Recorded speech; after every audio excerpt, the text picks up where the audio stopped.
Alô, com vocês, mais uma vez, o nosso Pulando a Cerca. Pulando a Cerca quer dizer dar visibilidade, superar os obstáculos. Hoje, 18 de setembro de 2009, o Pulando a Cerca não é sacanagem, é superar os obstáculos, dar visibilidade. E há 509 anos, a população brasileira vem pulando a cerca.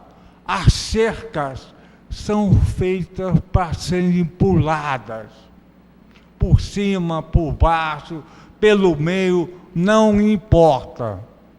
As cercas são feitas para serem puladas porque nós enxergamos do outro lado. O muro é mais difícil. O Pulando a Cerca sempre foi uma homenagem à população brasileira, de todos os tipos, de toda a localização. E aqui não tem a menor censura, não é como o canal oficial. Aqui não tem censura, não tem programação, é a vida. Pulando a Cerca é a vida. Então, hoje, mais uma vez, nós vamos apresentar. E olha só, o apresentador, que sou eu, é um apresentador inusitado. Eu tive AVC e continuo falando aqui na televisão. Eu não sou herói, mas eu tenho lucidez e a cidadania. Então, o Pulando a Cerca é um programa inusitado e tem um apresentador mais inusitado ainda, que tem AVC e supera os obstáculos. Mas os convidados de hoje, vamos pular a cerca, uma grande cerca. Os convidados de hoje são simpáticos, elegantes, gostosos, animadíssimos, guerreiros e têm posições justas a ser colocado. Em primeiro lugar, vamos chamar para pular a cerca a Fátima Lacerda. Fátima, venha pular a cerca aqui do meu lado. Fátima, isso, tudo bem? Posso dar um beijo? Pode. Um beijo. Vamos chamar o Francisco Soriano, economista. Bom, por aí, simpático, elegante, gostoso, senta. E o Marcos Santos, do Sindicato dos Petroleiros. Alô, olha só, vocês estão tranquilos? Está tranquilo? Fez xixi? Fez xixi? Se fez, a gente pode esperar, não precisa ter calma. Então, o assunto hoje é um assunto que está na pauta do Brasil e do mundo também, porque o mundo está de olho. O assunto é o pré-sal. Pré-sal. Eu queria que alguém dissesse o que é para o espectador, claro, não tem obrigação de saber, o que é o pré-sal. É coisa de cozinha? Como é que é esse negócio de pré-sal? O que é o pré-sal?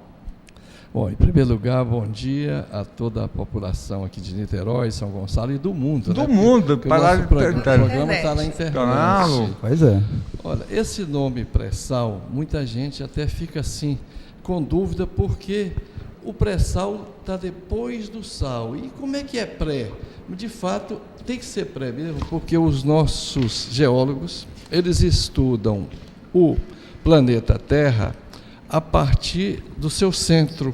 Então, eles lá no centro, em direção à periferia, eles estão vendo, vislumbrando uma camada de sal.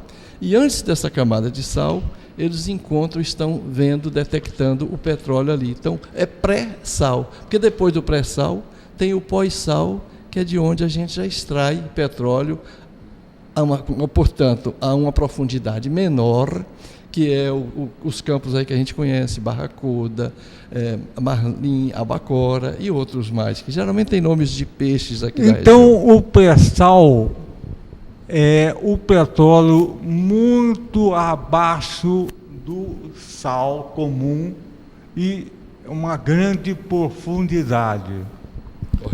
Correto. Tem que ter muita tecnologia para extrair esse petróleo. Mas esse petróleo realmente existe? Olha, sem dúvida, antes de passar aqui para o Marquinhos, que também é da área de transporte desse petróleo, o petróleo que é extraído no pré-sal, de 11 furos que a Petrobras fez, em 11 ela encontrou petróleo. E um petróleo de muito melhor qualidade do que o do pós-sal. Então, é um petróleo equivalente em graus API ao da Arábia Saudita. Quanto maior o grau API, mais caro ele é, porque ele é mais rico exatamente em produtos como gasolina. Eu entendo, Francisco, já que ele está a uma grande profundidade do planeta Terra, claro que ele é mais rico que em cima, que tem menos tempo de graduação. Como é uma profundidade grande, vai ter, obviamente, mais valor do que o que está em cima. Isso é... E quem foi que descobriu este petróleo no pré-sal? Olha, os indícios nós já tínhamos, os nossos geólogos já tinham certeza, inclusive nesse sentido aí... Antes da lei do Fernando Henrique. Antes da lei de Fernando Henrique, verdade. A Petrobras pesquisou durante 30 anos e foi a única que tinha tecnologia e recursos suficientes para furar o primeiro poço. Só para se ter uma ideia, o primeiro poço custou 260 milhões de dólares. Hoje, o mais barato que a gente já tem, essa tecnologia foi aperfeiçoada, a gente já sabe o caminho das pedras, está em torno de 60 milhões de dólares. Eu conheço que as pessoas que pesquisaram muito antes do Fernando Henrique, no departamento de pesquisa da Petrobras, o doutor Carlos Walter. Sempre. João Vitor também. João Vitor, o Frank, o Carlos Walter, que era um grande nome da geologia. E, claro, isso o Fernando Henrique, o presidente Fernando Henrique, botou olho grande. Mas tá legal. Marquinho. Bom, telespectadores, Niterói, São Gonçalo, toda a região, E o que é mundo? região oceânica, do mundo também, presente. Eu acho que é muito importante esse convite, dar um bom dia para o telespectador no TV, e dizer que, complementar o que o Soriano falou aqui, da importância da nossa estatal, por isso que nós defendemos Petrobras 100% estatal e pública, porque tem um motivo para o povo brasileiro, tem um motivo, um orgulho para representar isso a nível mundial, é que nós temos a tecnologia de profundidade. Ou seja, o pessoal pergunta o que é o pré-sal. O pré-sal é o petróleo abaixo de uma camada de sal, ou seja, vem as primeiras camadas, e aí nós temos um companheiro que se chama Fernando Siqueira também, que é um grande companheiro que está junto com esse nosso projeto, o projeto dos movimentos sociais, que nós estamos defendendo com várias entidades, inclusive a FNP também defendendo esse projeto também. Quer dizer, o pré-sal é sal mesmo, gente. O petróleo é abaixo de uma camada de sal na profundidade a mais de 7 mil metros. E é um petróleo de bom teor, entendeu? Um petróleo que nós temos que construir bastante refinarias, temos que construir bastante sondas de perfuração para que esse petróleo realmente, a Petrobras, como é pioneira na questão do retirada do petróleo na camada do pré-sal. Então, eu estou entendendo, vocês defendem radicalmente a posição única da Petrobras nesse pré-sal. Não inventar esse negócio de Agência Nacional de Petróleo e outras coisas, tipo, com licença a palavra, coisa tipo Lobão, sabe? Lobão, que já ecoou um pouquinho, porque a Petrobras é a história do Brasil e deve defender totalmente a história do Brasil e a pesquisa e o desenvolvimento. Ora, quem que foi fingido? A Petrobras. E agora retirar, inventar a história é estranho, pois né? Professor Daniel, recentemente a gente somos contra a ANP. Acho que a ANP podia ser só uma agência fiscalizadora hoje dentro do Sistema Nacional na questão do petróleo, porque o próprio Haroldo Lima, recentemente, deu uma entrevista agora, dizendo que quer a continuidade dos leilões de petróleo. Nós somos contrários, a gente defendemos não o leilão de petróleo, a gente queremos reverter o que já foi leiloado. E ele hoje, como representante do governo, vem dizer que é importante a questão dos leilões de petróleo, inclusive na camada do pré-sal, que é uma extensão de litoral muito grande no nosso país. O nosso país tem um litoral imenso, e isso vem do Paraná até o Espírito Santo. Eu não sei se o companheiro Soriano concorda. Quer dizer, e aí você fez uma pergunta que é importante. Será que todos esses blocos têm petróleo? Olha, a Petrobras não ia investir tantos milhões de dólares, para que no futuro não viesse extrair esse petróleo. Então, isso era um estudo que já existia, esses poços já estavam, digamos assim, prontos, para que quando chegasse no momento oportuno, entendeu? E eu acho que o governo está fazendo isso, querendo trazer a questão do marco regulatório, mesmo a gente sendo contrário ao projeto dele, porque nós temos um substituto ao projeto dele, mas é importante saber que hoje nós temos uma jazida que vai trazer muitas coisas boas para o povo, para a população, o povo brasileiro. É verdade. Essa questão de leilão, o marco regulatório, claro que tem oposição feroz das pessoas ligadas ao grupo multinacional de petróleo e que estão no Brasil, estão tentando derrubar. As multinacionais principalmente, né, professor? Exato. Como é que a indústria de petróleo particular tem como diretor uma multinacional. Claro que tem interesse, só tem interesse. E esse petróleo pode gerar muita riqueza para o Brasil. Mas com leilão de quê? Uma coisa que é nossa, pica. Esses leilões são realmente criminosos.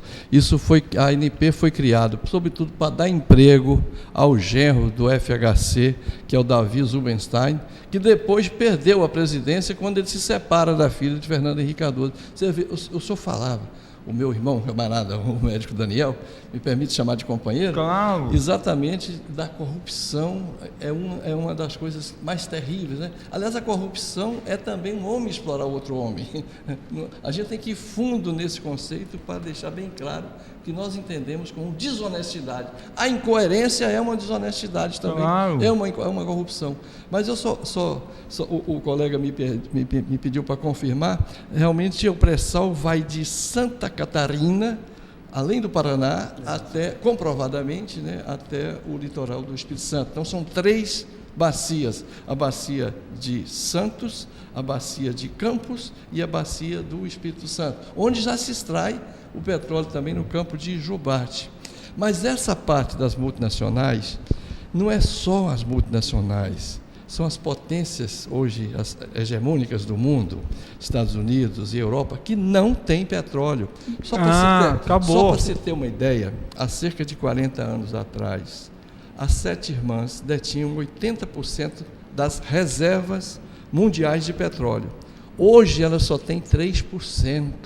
Então, os países criaram consciência e retomaram para seus governos e sua população o controle do petróleo. Então, a tendência hoje do mundo é estatizar, sim. Você vai a Rússia, reestatizou. A Arábia Saudita é uma estatal, a Aramco, a maior do mundo, por sinal, né, que é o país mais hoje rico em petróleo. Venezuela. Mas quando você me perguntava, e o pré-sal, isso existe mesmo? Tanto que é que nós já pudemos tocar nele aqui na bacia Campo de Tupi, Santos, né? o campo de Tupi, bem lembrado pelo companheiro Marquinhos, e também em Jubarte. E outros campos já estão já alcançaram o petróleo, falta começar agora só a fazer o teste de longa duração, que dura 1 ano e meio, para que esse petróleo tenha o máximo de aproveitamento. Porque se a gente for começar uma exploração sem planejar a chamada recuperação secundária, esse petróleo você só extrai, por exemplo, 20%. Mas bem planejado, e nós somos recordistas nisso também, a gente consegue extrair desse petróleo até 35%. O resto, infelizmente, nós não temos tecnologia ainda e se perde, fica eternamente lá debaixo da terra. E o Fátima, você disse, você quer dizer, diz o que você tem que o que falar. Eu quero dizer. Claro. Tá. Olha, só homem fala. Eu posso perguntar, Fátima, como, você que é jornalista, que é de comunicações, como fazer o povo tomar conhecimento disso e acordar? O que eu quero dizer é o seguinte, existe um conjunto de organizações, sindicatos, movimentos sociais, um conjunto bastante significativo, as entidades, inclusive a CNBB, MST, sindicatos de petroleiros, professores, que já vem há algum tempo fazendo uma resistência, tentando construir uma luta semelhante à luta que foi desenvolvida nas décadas de 1940 e 50 e que resultou na criação da Petrobras e no estabelecimento do monopólio estatal do petróleo. A Petrobras só chegou a ser a empresa que é hoje reconhecida mundialmente porque o monopólio existe. E foi possível investir em tecnologia.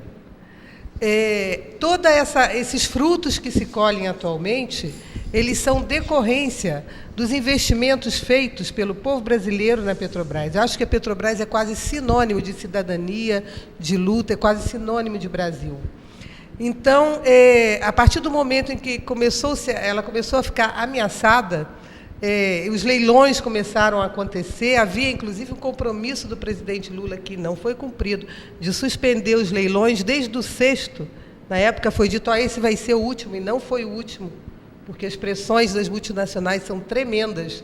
Então, só tem um meio de vencermos essa batalha e continuarmos, e recuperarmos o caráter de uma Petrobras estatal. Existe um projeto dos trabalhadores, que foi encaminhado ao Congresso, que não é o projeto do governo, que é bem mais avançado que o projeto do governo, e que propõe a Petrobras 100% estatal. Nós criamos materiais, temos, por enquanto, 200 mil cartilhas em um mês, 100 mil já se foram, onde se colocam quem somos nós, que movimento é esse, e é um documento bastante didático, essa cartilha, excelente para estudantes compreenderem a questão da importância de termos uma Petrobras pública 100% estatal, voltada, com investimentos, com a sua lucratividade voltada, revertida em favor do povo brasileiro. E essa é a base do nosso projeto. Nós defendemos um fundo social, vou botar o óculos aqui para enxergar, que no desenho da campanha, que foi construído também de forma unitária por número infindável movimentos, partidos políticos de esquerda, a gente propõe que esse fundo social seja revertido em saúde, educação, reforma agrária, moradia e energias limpas, porque temos também entre nós pessoas com grande preocupação com a questão ambiental e sabemos que o petróleo é altamente poluente. Então, nós nos reunimos sempre. Aqui no Rio de Janeiro existe uma campanha nacional, uma campanha estadual sediada no Sindicato dos Petroleiros, Avenida Passos 34, um site onde essas notícias estão sempre disponibilizadas, reuniões abertas, é www.apn.org.br, que é o trabalho que nós fazemos de divulgar. Pulando a cerca, a gente se sente extremamente à vontade, porque a nossa especialidade é pular cercas. E esse movimento é pular cercas. Todas as cercas da corrupção, das desigualdades sociais e econômicas, do preconceito, que está tão entranhado na nossa sociedade. Então, eu gosto muito de falar dessa questão mais da resistência popular, como organizar. Estamos organizando comitês em todo o estado do Rio de Janeiro, em todo o país. A campanha tem força já no Rio Grande do Sul, no Paraná, só que é uma luta contra o tempo. Precisamos voltar a organizar grandes comícios, como foi o comício das diretas já, para vencermos essa batalha, porque eu não acredito em derrotas, acredito na capacidade de luta do povo, e é preciso para isso que as pessoas entendam a importância desse trabalho, desse projeto. Temos um filme, um documentário, cópias disponíveis também para passar em escolas, universidades, cinemas, comunidades. O filme está aqui, um documentário excelente com todas as posições, que vai, enfim, todas as posições, tem desde a igreja a militares, MST, sindicatos, todo mundo está aqui dentro desse vídeo, todas as posições. Eu ia perguntar para o Francisco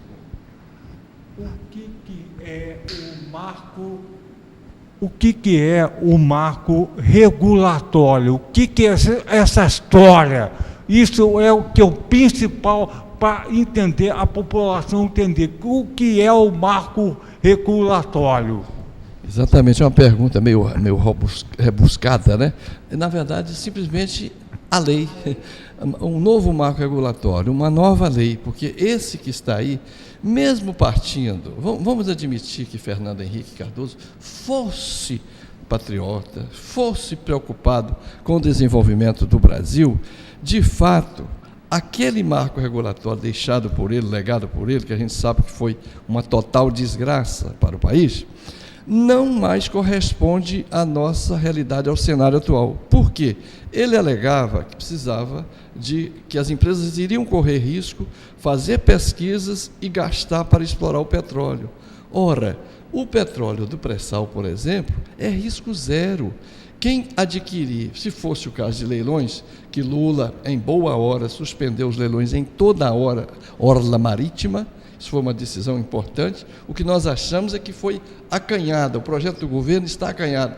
Eu não sou contra os projetos do governo, são 4. Um eu sou terminantemente contra, o que cria, por exemplo, uma nova estatal. Então, só falando sobre o marco regulatório, nós temos o nosso, que fala de uma Petrobras 100% estatal. Com isso, não precisa de uma nova estatal. Agora, a Petrobras é ainda uma empresa, juridicamente falando, legalmente falando, uma empresa estatal, porque as ações que contam realmente voto, que decidem, são as ações ordinárias, e essas nós somos majoritários. Então, ele só tem direito de espernear com qualquer decisão que hoje a União tome. Mas, para termos segurança absoluta, é preciso que 100% das ações ordinárias sejam estatais. E também as preferenciais, que tem esse nome de preferenciais, porque em caso de uma dissolução de uma empresa SA, esse sócio tem prioridade, tem preferência por receber de volta o dinheiro do seu investimento. Mas o mais importante é ter esse controle que Fernando Henrique Cardoso deixou para o Serra, que foi um derrotado que fracassou nas eleições. Então, daí, os movimentos populares não permitiram, e daí significou uma retraca. A gente tem que avançar. O projeto, por exemplo, do Lula, no que diz respeito a Fundo Social Soberano, nós somos também, achamos acanhado, porque não contempla a reforma agrária, não contempla a parte de previdência.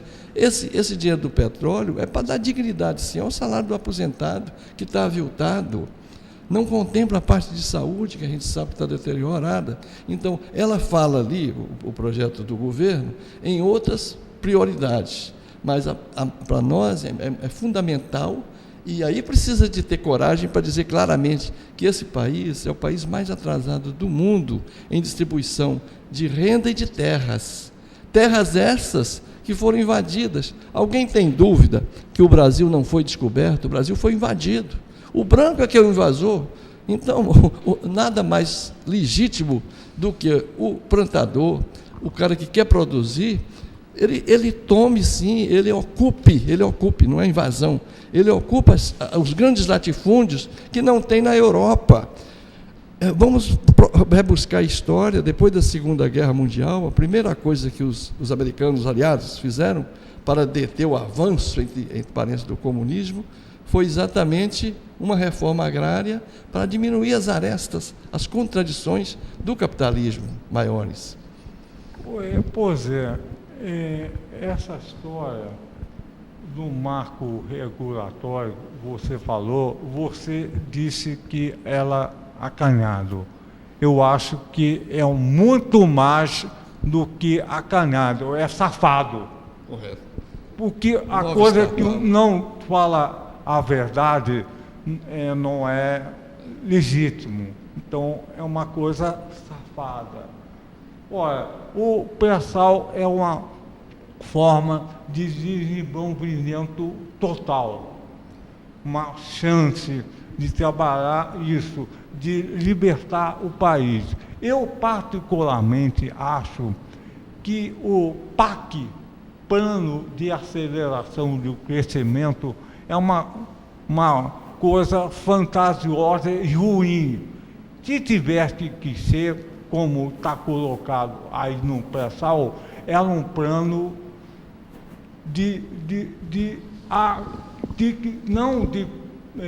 PAC, Plano de Aceleração do Crescimento. É um plano de aceleração do desenvolvimento, que é uma coisa diferente.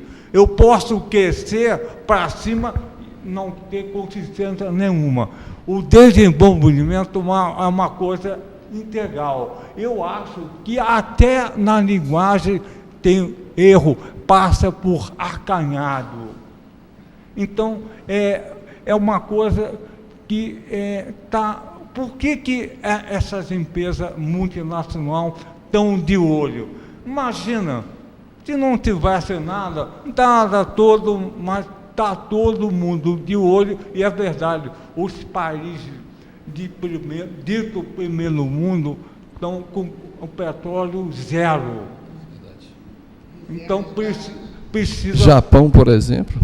Claro, os Estados Unidos também está muito baixo. Então, como disse o Obama, é o cara. Massageando o ego. Claro. Você que é psiquiatra, então conhece bem isso. O Lobão foi tido como homem de visão lá pelos europeus. Visão obscura. Pois na Rússia... O que é isso, né? Na Rússia, aquele presidente russo que derrubou a União Soviética também foi considerado homem de visão do ano, e, no entanto, derrubou a Rússia logo em seguida. Então, visão de quem? O cara, o Sarkozy deu Legião de Honra. Isso é bajulação, é uma coisa baixa. É surpreendente o que está acontecendo nesse país. E eu acho que a posição que vocês estão tomando não diga que é acanhado, diga que é roubado, não é sério. Senão, acanhado tem uma visão ambígua. aqui não tem censura, pode dizer o que você acha, Martinho. Olha só, o professor fez uma pergunta excelente. O que significa hoje para o mundo, o que significa para a América Latina e voltando para o nosso país considerado terceiro mundo, o que é o marco regulatório hoje? O marco regulatório é uma nova lei que substitui essa lei de Fernando Henrique, a 9478 de 2007, que quebrou o monopólio do petróleo, coisa que a gente estamos lutando para que não tenha mais os leilões das atuais camadas do petróleo brasileiro. E aí os movimentos sindicais, a companheira Fátima sabe disso, ela que está bastante nessa luta aí, é que nós sindicalistas, principalmente nós do Sindicato Petroleiro do Rio de Janeiro, com demais sindicatos dos outros estados, da Frente Nacional do Petroleiro, nós estamos deixando bem claro que nós somos contra uma nova estatal, porque nós queremos fortalecer a Petrobras 100% e pública. Somos contra o projeto também de partilha também, o companheiro Soriano conhece o projeto de partilha, que hoje só dá 15% para as empresas fora, e aí nesses 15%, só 30% é para a Petrobras. Quer dizer, somos contra também o projeto do Fundo Social, porque ele não traz, na realidade, assim, uma coisa palpável para que diga que o povo vai ter educação, vai ter saúde digna, entendeu, professor? Então, nós somos contra por causa disso. Nós achamos que hoje o Fundo Social tem que distribuir para todos os estados, para todo o país, e não só para o Rio de Janeiro. O Rio de Janeiro tem até razão, quando o governador fala que, nós aqui que produzimos 85%, é verdade, mas e as outras regiões? Claro. Mas por outro lado, eu acho que o Estado produtor ele tem que ter ele tem que ter compensações. Mas a União é que tem que dar para ele essa quantia. Inclusive, porque existe a questão dos danos ao meio ambiente, né? Olha só, isso é uma discussão que eu acho que vamos continuar. Olha só,